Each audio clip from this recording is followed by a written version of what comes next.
Assalamualaikum warahmatullahi wabarakatuh. Saya Ani Sofiatin, NIM T20191027.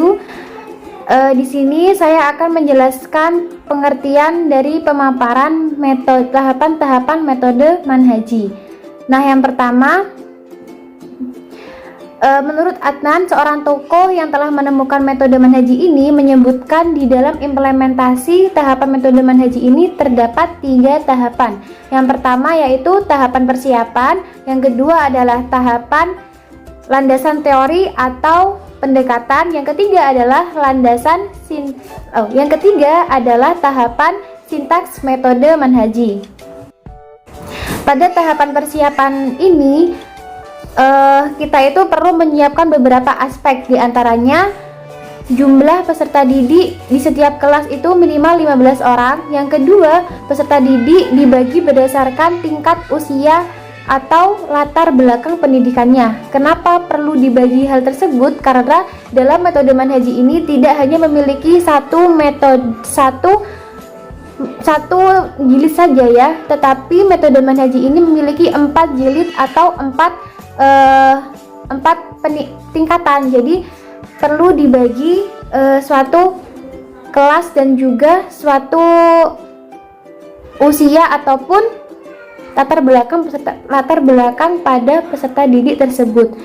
Yang ketiga, syarat peserta didik itu di atas usia 15 tahun. Yang keempat, setiap pekan atau setiap minggu kita itu bisa melakukan pembelajaran ini 2 kali pertemuan dalam 1 minggu, dan dalam 1 kali pertemuan ini menggunakan alokasi waktu kurang lebih 90 menit.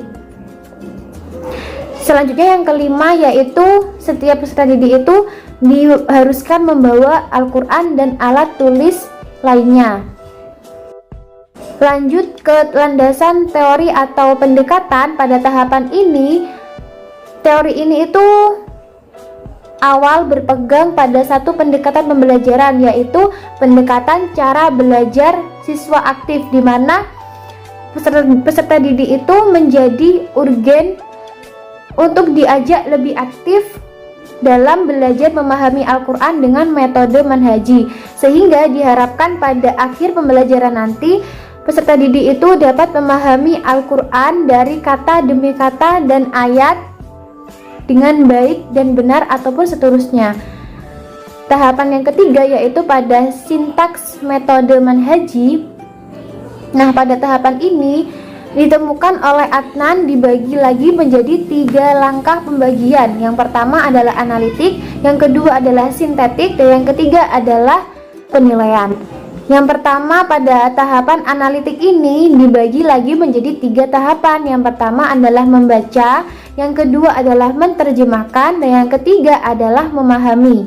Nah, pada tahapan membaca ini biasanya guru mengawali dengan membaca ayat Al-Quran. Setelah itu peserta didik itu mengikuti dan dilakukan secara berulang-ulang kali, sehingga peserta didik itu dapat bisa membaca ayat tersebut dengan lancar dan baik. Misal contoh kita ambil yang mudah ya, Bismillahirrohmanirrohim. Nah, 1 kali. Terus kemudian peserta didik itu juga mengikuti Bismillahirrohmanirrohim sampai berulang-ulang kali melakukan hal tersebut hingga mereka itu lancar dalam membaca ayat tersebut. Terus yang kedua yaitu pada tahapan menerjemahkan, di mana guru ini biasanya memberikan penerjemahan kata per kata di setiap ayat Al-Quran, dan kemudian peserta didik itu mengikuti. Selanjutnya meminta pada peserta didik itu untuk mengulangi hal tersebut hingga berulang kali agar mereka itu mampu menerjemahkan ayat tersebut tanpa melihat teks lagi. Misal contoh kayak gini, Bismillah dengan menyebut nama Allah, Ar-Rahimi yang maha pengasih, Ar-Rahman yang lagi maha penyayang. Jadi mereka itu melakukan membaca ayat tersebut dan juga dari kata arti satu persatu dengan berulang kali, sehingga mereka itu bisa membacanya tanpa melihat teks lagi. Terus yang ketiga yaitu memahami. Nah, di sini itu guru mengajarkan peserta didik agar mampu memahami terjemah Al-Quran per ayat sehingga mereka tidak salah memahami maksud satu ayat tersebut. Misal kita contohkan yang kayak tadi ya, Bismillahirrahmanirrahim, itu kan kalau digabung menjadi satu artinya yaitu dengan menyebut nama Allah yang lagi Maha Penyayang juga yang Maha Pengasih. Nah, dalam arti itu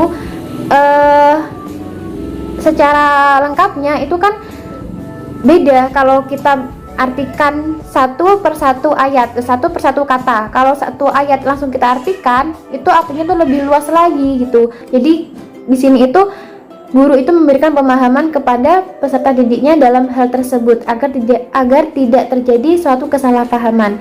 Terus yang selanjutnya pada tahapan kedua yaitu pada langkah sintetik. Di sini itu merupakan kelanjutan proses pembelajaran pada tahap yang sebelumnya yaitu tahap analitik, di mana guru ini menjelaskan dan mengajak peserta didiknya itu untuk bisa memahami ada hubungan atau tidak sih terjemah dan makna antara ayat-ayat Al-Quran. Jadi pada penerjemahan Al-Quran dan ayat-ayat Al-Quran itu pasti memiliki suatu kesinambungan dan memiliki arti yang luas jika dipaparkan atau dijelaskan materi pembahasannya. Nah, jadi pada tahap ini guru itu memberikan penjelasan hal tersebut.